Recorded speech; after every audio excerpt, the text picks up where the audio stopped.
Hi, guys. This is it. The last episode of the last chapter of Dirty Numbers. I want to thank you guys for sticking with me. If you've listened to the whole story being read to you, the whole true story of my memoir of a time 30 years ago. Let's finish the book, shall we? My film buff, Shana/Linda, signed on. Hi, it's Shana. I'm going to sign on early. Huh. I just finished watching this I Love Lucy episode. It was hilarious. Do you watch them? She could go on into a detailed plot line if I didn't cut her off quickly. Seen them, I huffed. I haven't even turned on my TV for the last 4 months. She sounded aghast. Huh, you don't know what you're missing. They have new shows on. There's this one called Survivor. Just surviving this place keeps me entirely occupied. I jumped in.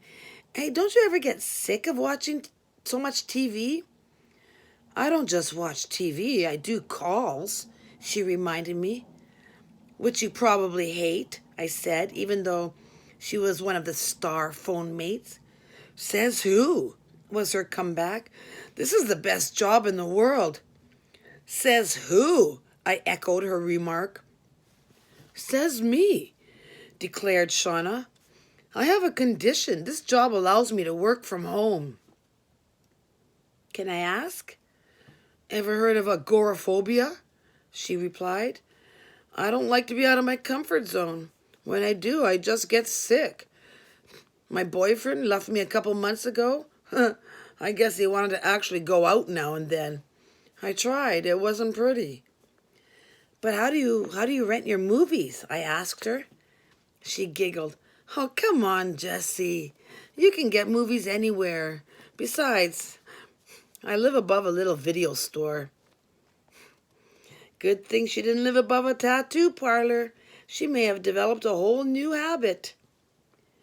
You can also do other jobs from home, I suggested, like typing jobs or other telephone jobs.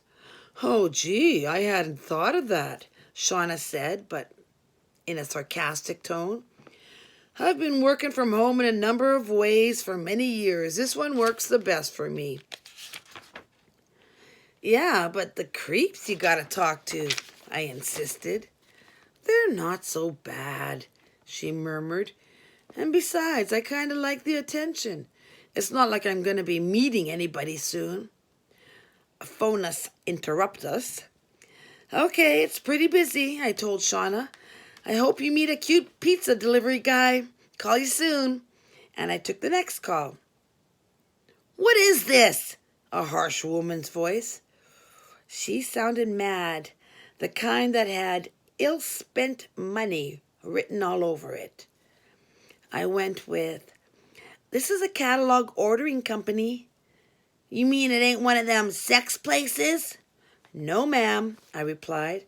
Huh, well, it's the only one on my phone bill then that ain't, the woman retorted, then slammed her phone down so hard she almost broke my eardrum.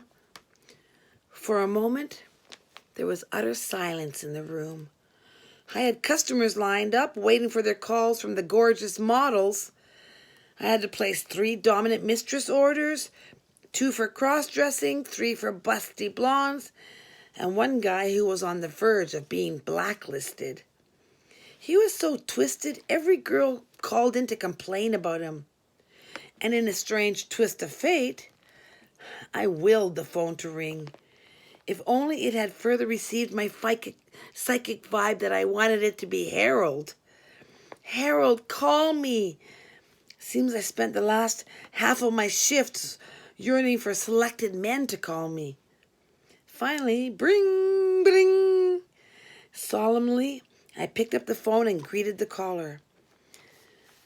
Hi, Joyce here, Joyce/Pearl said. She sounded tired. Hiya, Joyce, I replied. Are you signing on? For a little while, she said. I'm beat, but I gotta buy 2 pairs of Lululemon pants. I'm stuck in the 80s, I informed Joyce. What are those? Oh, some kind of fancy track pants or something. But they're almost $200 a piece. Don't know why can't just get a pair at Zeller's, but those aren't good enough. Joyce, the working mother of 4 kids, was crying the blues. She did it now and then. The youngest has a school trip next week. Guess how much? $40 to go to medieval times. It's not even 11 o'clock yet, I reminded her. You don't usually sign on so early. Are the kids asleep already? I sent them to their room, she said. I need to make some serious dough tonight. I won't get much sleep before work tomorrow, but I got to get on top of things financially. Well, allow me to assist, I said grandly. I got calls aplenty waiting here. I edged Mr. Nasty's card closer to me and saw he had never spoken to Pearl. In anticipation of her call back, I also pulled closer the complaint book.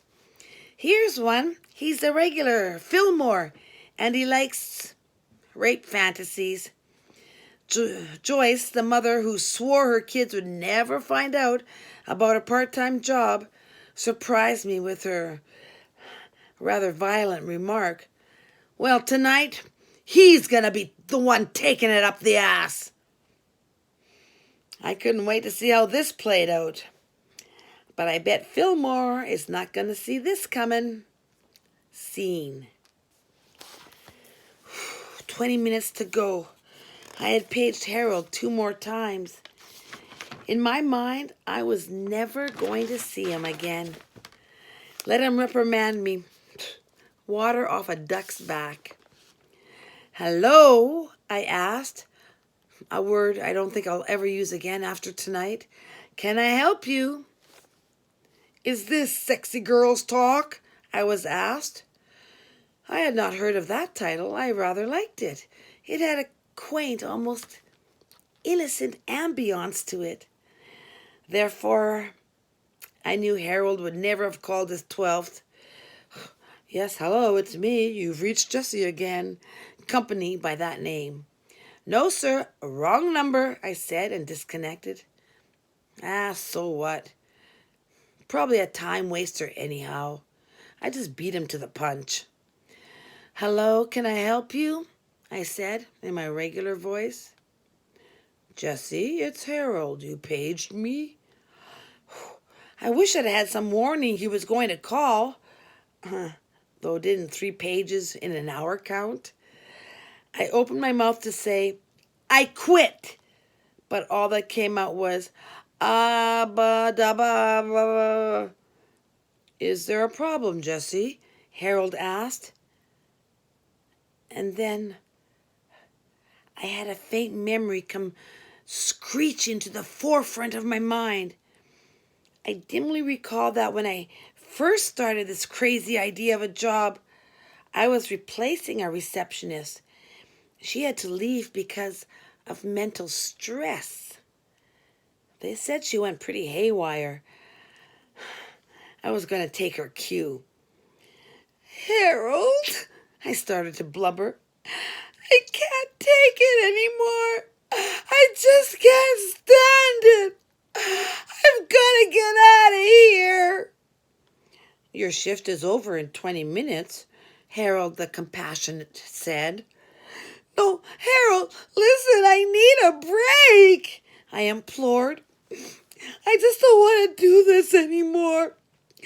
I'm so sick of all these calls and the phone constantly ringing. Listen, you've been working hard the last few months, Harold observed. I can see you need a break.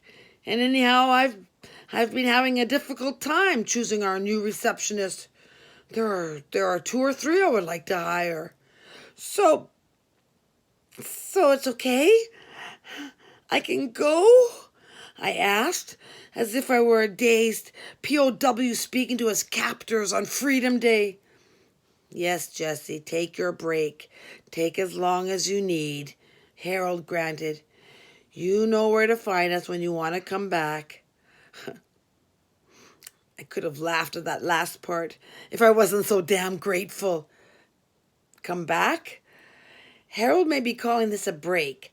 I have been too weak to actually say I was quitting, but deep in my soul, I knew this place had seen the last of me. Seen. My purse was packed, and I was cutting down the minutes to my escape.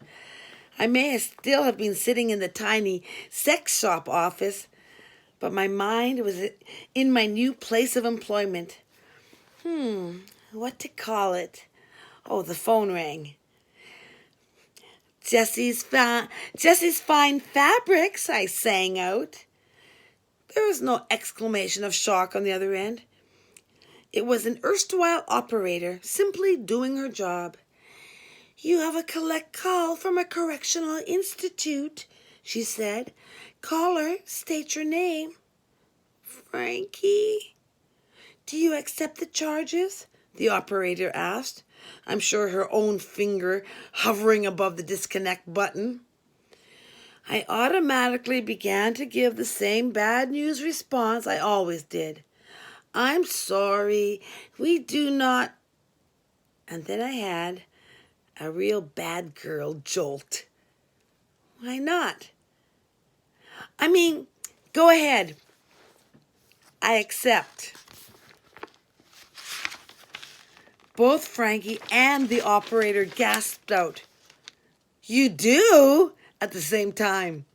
And then the operator put me in touch with our famous Frankie. Hey, Frankie, what's up? I greeted him like a long-lost friend, marveling at all the noise in the background. Lots of yelling and clanging.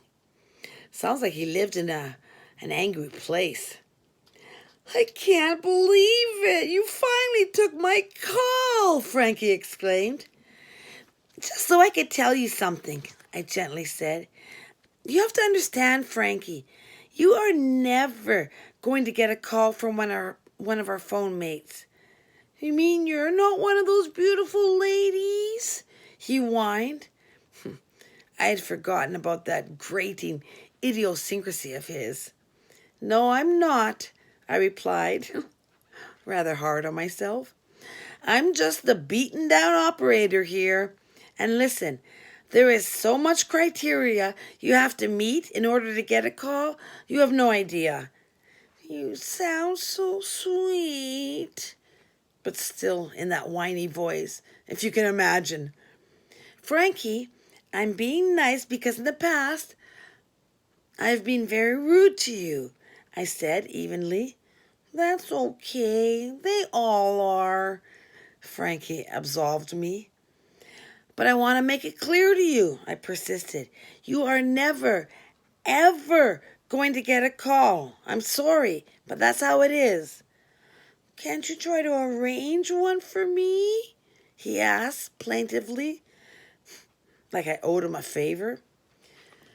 Yeah, even if that could happen, what are you going to do, Frankie? I mean, you're in jail, I pointed out. You know what eventually happens in these calls. Are you telling me you're going to play with yourself with all those other men around? I don't care, Frankie bleated. It'll be years before I get to be with a woman again. Just talking to one would help me so much. So you're going to get one to call me, right? He was almost begging. But accepting his collect call, that was the farthest he'd get with me. I'm sorry, Frankie. Sorry you can't talk to a lady, and sorry you have to be in jail for so long. Years, you said. You must have done something pretty bad. I was just being polite. Yeah, he pouted. I'm what you call a sexual deviant. Oh, Frankie, I sighed dramatically. Aren't you all? Scene. Hardly any time left. Maybe 30 seconds. I could barely contain my excitement. I was leaving. Actually, walking out that door and never coming back. It felt like my birthday, my wedding, and the second coming of Christ all at the same time. The phone, guess what? Yes, it rang and I let it go once, twice, 3 times. And without that familiar sense of foreboding, I answered it. "It's Lorelai," the fake Jennifer said, "signing in. Hey, the phone rang 4 times. Who a witness to my crime." "So sad, too bad," I replied flippantly. "I'm out of here in 4 minutes and I ain't coming back." "What are you talking about?" she asked. "I quit." "Get out!" she shrilled. "Well, guess what? I have to tell Harold tonight that I'm quitting too. I got a modeling job in Chicago. I'm going to live there for at least a year." "Good for you," I said sincerely. "Good for both of us," I said, even more sincerely. "Aw, this place is losing 2 of its best workers. They're going to crash and burn without us," Lorelai forecast. "Oh, for sure," I agreed, but I didn't mean it. I had a feeling the sex shop would continue to profit with or without me. Daisy Duck or Roseanne Barr could be the operator, and still these gentle perverts would still keep calling. "So, we're both saying goodbye to the business," I said. "Maybe you are me. I'm going to find myself a connection in Chicago," Lorelai informed me.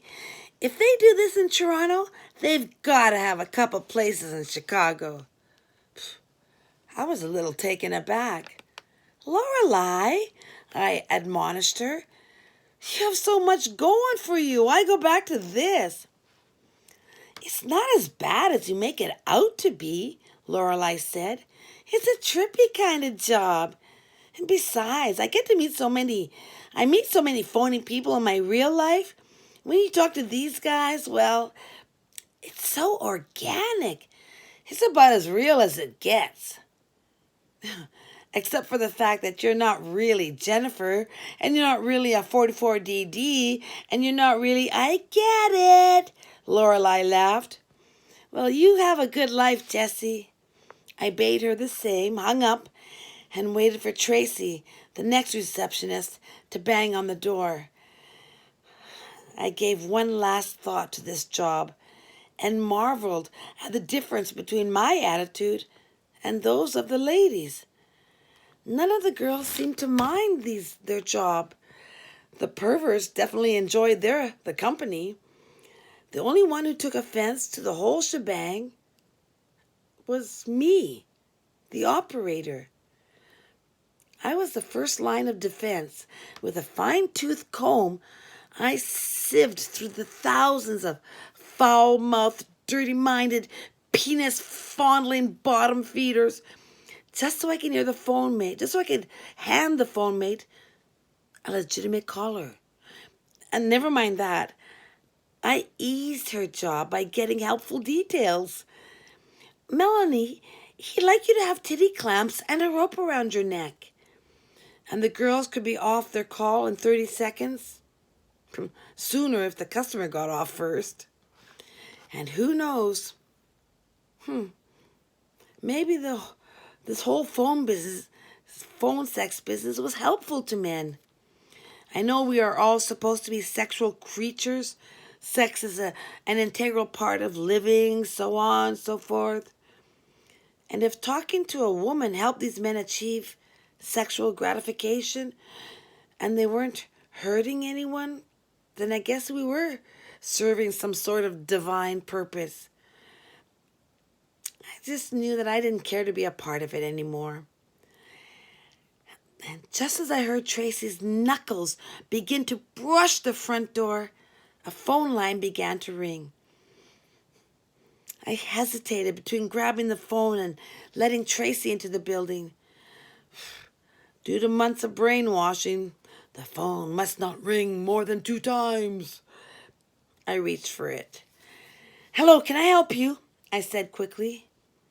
"Jessie, I'm glad I caught you. Harold said. So you're leaving then? Yes, Harold. I played sick. I need to leave. I understand, he threw out. But when you come back to work, I want you to come back as a phone mate. You never seen me run so fast. The end. That's it. Thank you guys so much for listening. I really enjoyed reading this to you, except for chapter 3. Wow, really. So, I don't know if I'm ever going to do this again. Maybe I will. I don't know much about YouTube. This is my first time I ever did this, so you can like it, you can subscribe, go ahead and comment. But like I told you guys all from the very beginning, I know this is nasty talk. I know this is despicable. I know this is like, oh, I don't even want my mother to even know about this channel. So, but now that I got this off my bucket list, I read you my first book that I ever wrote. I want you guys to really, truly find out my next 2 really much better pieces of work with my own dialogue that I made up in my own head, not from some pervert who called me and supplied the dialogue for my book, Dirty Numbers. So once again, thank you guys all so much, and hope you liked it. Bye for now.